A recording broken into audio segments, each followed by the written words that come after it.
Kryeministri, një herësh kryetari i Partisë Socialiste, Edi Rama, deklaroi sot nga sheshi i Çerçizit se ne së bashku filluam një punë që sot shihet në fytyrën e rilindur, ku është kthyer buzëqeshja e Gjirokastrës, Tepelenës, Përmetit, Këlqyrës, Libohovës, Memaliajt dhe Dropullit. Në takimin përmbyllës elektoral në Gjirokastër, Rama tha se 11 maj është një mundësi që nuk duhet humbur, ndërsa u bëri thirrje shqiptarëve dhe diasporës në Greqi që të votojnë për vendin në BE dhe të shohin përtej ngjyrave politike. Çfarë ishte Gjirokastra? Për mos folur për Tepelenën. Tepelena ishte vendi ku njerëzit e Tepelenës ktheheshin vetëm për ngushëllime, apo ku venin për ndonjë dasëm që të merrin në nuse e të iknin prap. Ndërkohë që se them mund do të më bukur se që ka thënë Tërmeti Tepelenës.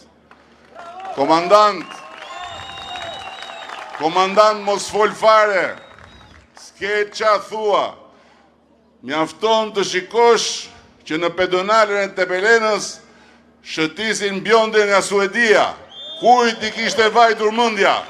Dhe kjo është e vërteta. Libohova, kur unë kam shkelur për të parë, ishte një shkretir, duke si ato filmat e viteve 30-40 bardhezi me kaubojt, dhe duke si unë nga ana tjetër e rrugës do dilte njëri me kalë që do gjuante. Sot Libohova është pjesë e ofertës turistike të qarkut Gjirokastrës. Sot në Libohov, si në Gjirokastër, si në Tepelen, si në Përmet, hapen bujtina, njëra pas tjetrës. Pam me Mirelën në mëngjes,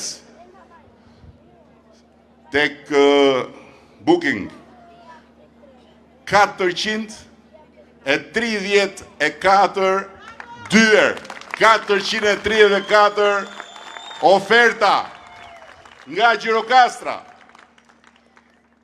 Çfarë janë këto?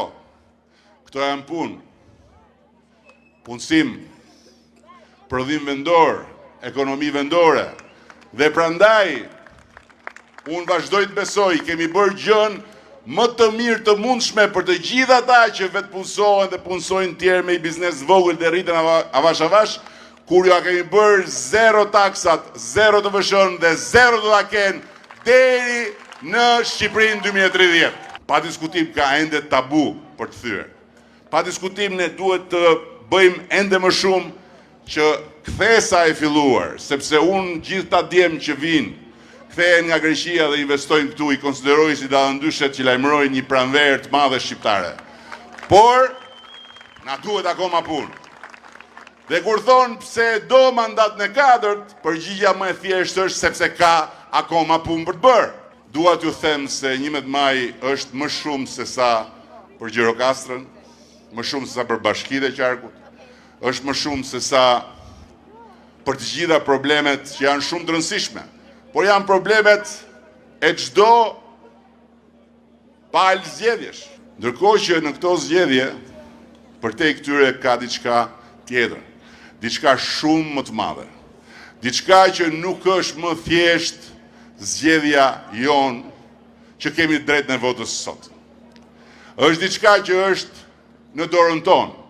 Është diçka që fati e desh të na vinte në dorë.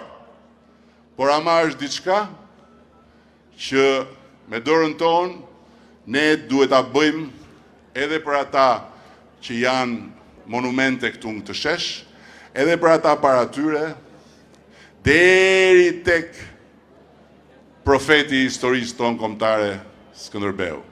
Sepse ishte ai, Gjergj Kastrioti, që kur vuri barikadën këtu në Shqipëri, përcaktoi fatin tonë, bëri profecinë e madhe se ku është vendi dhe ku duhet ndërtuar shtëpia e shqiptarëve, jo në lindje, në perëndim, jo në Azi, në Europë. Doli në rrugë spontanisht, nuk i tha askush se çfarë thot.